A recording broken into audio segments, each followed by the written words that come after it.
Hai, balik lagi di channel aku. Kali ini aku akan coba resep pepes ikan mas. Dan kalau kalian pengen tahu seperti apa resepnya, kalian ikutin terus video aku sampai dengan selesai. Dan jangan lupa subscribe, tag, and comment.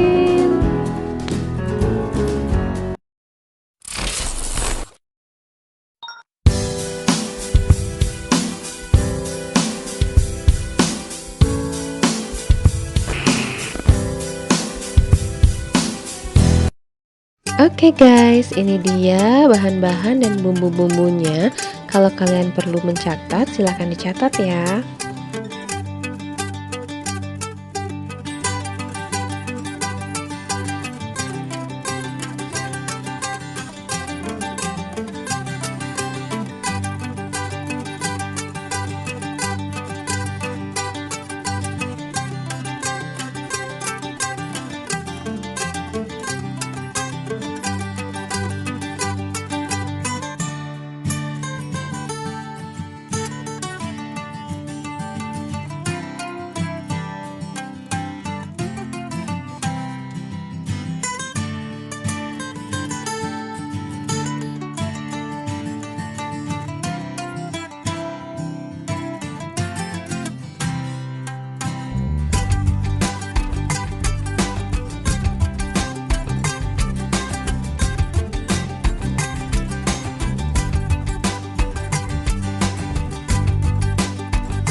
Nah, ini dia guys hasilnya resep pepes ikan buatan aku. Semoga kalian suka.